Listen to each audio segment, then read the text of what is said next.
सलाम वालेकुम और शो में आपका स्वागत है। आज हम दुनिया के सबसे पेचीदा और खतरनाक मामलों में से एक की तह तक जाएंगे, ईरान और इजराइल के बीच संघर्ष। हाँ, पता है आप क्या सोच रहे हैं, एक और दिन, एक और अंतर्राष्ट्रीय तबाही।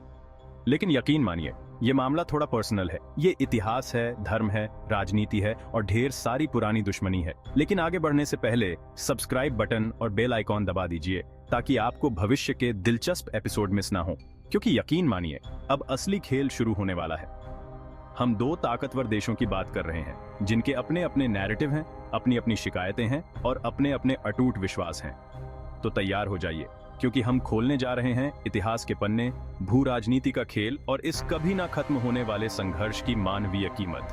तैयार रहिए अपने विचारों को चुनौती देने के लिए, अपने दृष्टिकोण को ब्रॉडनिंग और मध्य पूर्व की अपनी समझ को हमेशा के लिए बदलने के लिए।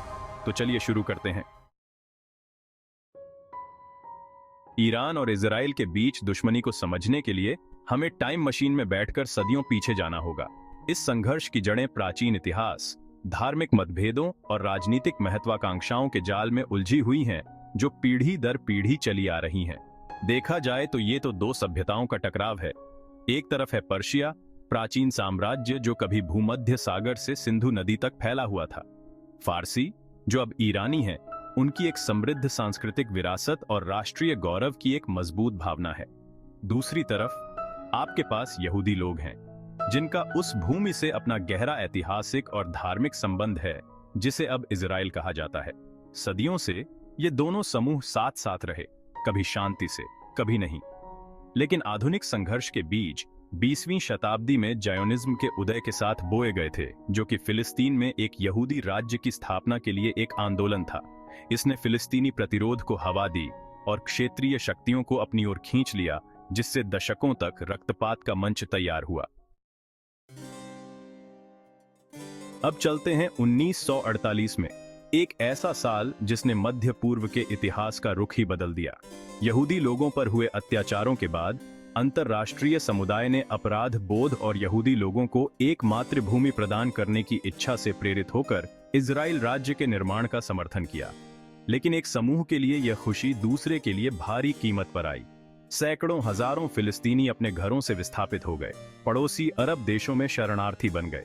अरबी में नकबा या तबाही के रूप में जानी जाने वाली यह घटना आज तक फिलिस्तीनी आक्रोश और गुस्से को भड़काती है।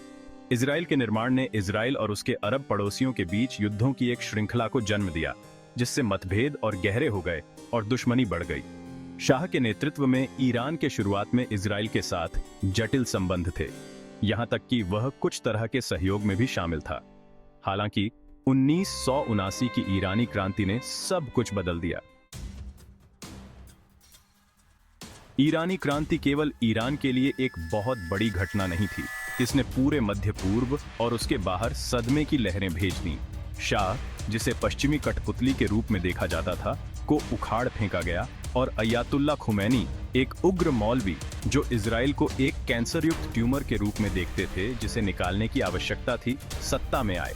इस्लामी सिद्धांतों और पश्चिमी विरोधी भावना से प्रेरित होकर ईरान की क्रांतिकारी सरकार ने हमास और हिजबुल्लाह जैसे फिलिस्तीनी उग्रवादी समूहों का समर्थन किया। इसने इजराइल फिलिस्तीनी संघर्ष को एक छद्म युद्ध में बदल दिया, जिसमें ईरान और इजराइल क्षेत्रीय प्रभुत्व के लिए एक घातक संघर्ष में विरोधी पक्षों का समर्थन कर रहे थे। संयुक्त राज्य अमेरिका, इजराइल का एक कट्टर सहयोगी, ईरान के कार्यों को इस क्षेत्र में अपने हितों के लिए एक सीधे खतरे के रूप में देखता था। इससे प्रतिबंधों और राजनयिक गतिरोधों की एक श्रृंखला शुरू हुई, जो आज भी जारी है और पहले से ही अस्थिर स्थिति को और जटिल बना रही है।